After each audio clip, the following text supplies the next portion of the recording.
যখন আমাদের সভ্যতা, আমাদের সমাজের গতিশীলতা এই জায়গায় যায়নি, মাত্র 18 বছর বয়সে, 18 বছর সময়কালে তিনি সেটাকে প্রতিষ্ঠা করেছিলেন।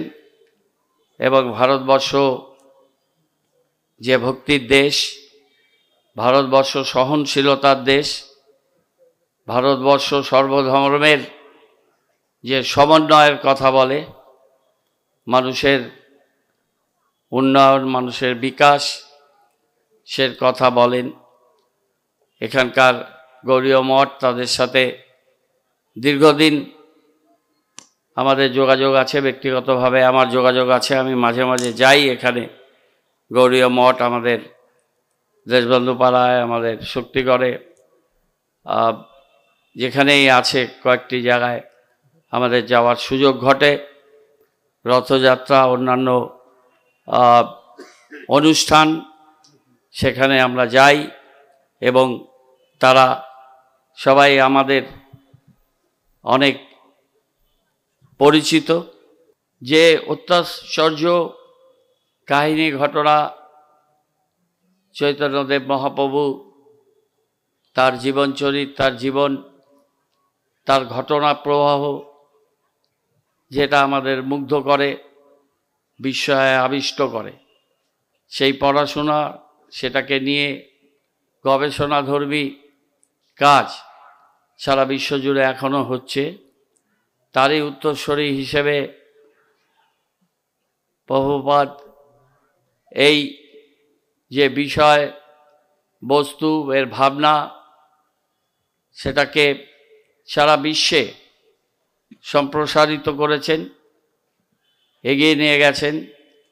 তার 150তম আবির্ভাব দিবস 3 বছর ধরে বিশ্বব্যাপী এবং আমাদের ভারতবর্ষের বিভিন্ন জায়গায় যেভাবে আমরা শুনলাম যে এই অনুষ্ঠানগুলো হয়েছে, আমরা অত্যন্ত কৃতজ্ঞ যে আপনারা এই অনুষ্ঠান 3 বছরের তার প্রায় শেষ পর্বে এসে আপনারা শিলিগুড়িকেও একটা স্থান হিসাবে চিহ্নিত করেছেন। এবং এর আগে 100 বছর যখন গৌড়ীয় মঠের স্থাপনা হয়েছিল, তখনও দাদাভাইয়ের মাঠে অনুষ্ঠান হয়েছিল, সেটা আমার স্মরণে নেই, কিন্তু আমি শুনলাম।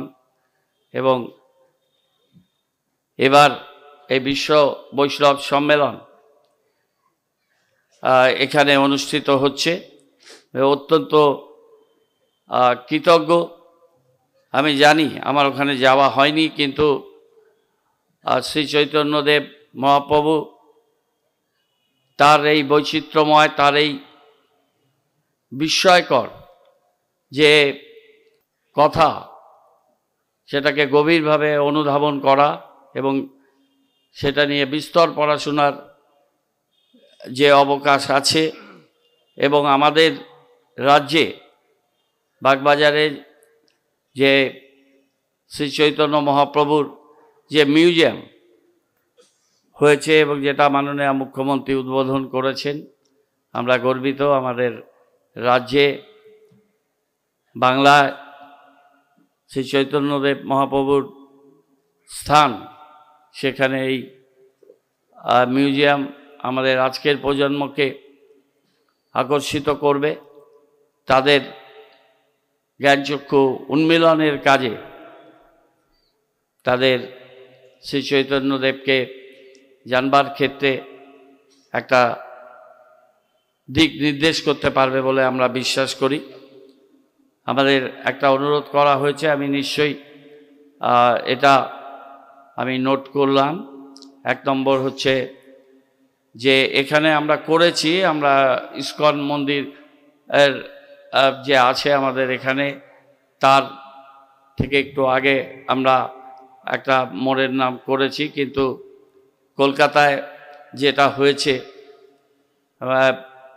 চৈতন্যদেব মহাপ্রভুর তার পবিত্র নামাঙ্কিত পথ, যেটা মহাপ্রভু চৈতন্যদেব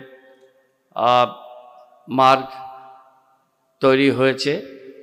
আরেকটা বিষয় আমাকে অভিভূত করেছে, সেটা যে আপনারা, আমি অনুভব করতে পারি, আমরাও বিভিন্ন সময় বিভিন্ন সম্মেলন করি, আপনারা দুদিন ব্যাপী এখানে আপনাদের এত বড় একটা মহতী অনুষ্ঠান আপনারা করছেন।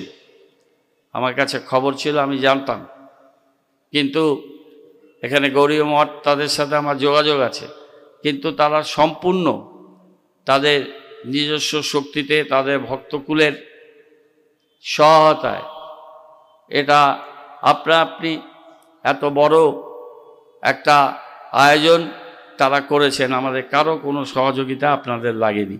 এটা দেখে আমি সত্যিই অভিভূত যে আত্মশক্তিতে যদি আমরা বলীয়ান হই, আমাদের যদি লক্ষ্য স্থির থাকে এবং আমাদের ভেতরের শুধু বলার জন্য নয়, যে আধ্যাত্মিক চেতনা, সেই চেতনায় যদি আমরা বলীয়ান হই, তাহলে পৃথিবীর কোনো কাজই অসাধ্য থাকে না। এটা আমি বিশ্বাস করি মনে প্রাণে, এবং সেই বিশ্বাসের উপরে, সেই ভক্তির উপরে নির্ভর করে আমরাও প্রত্যেক দিন পথ চলি, প্রত্যেক দিন কাজ করি।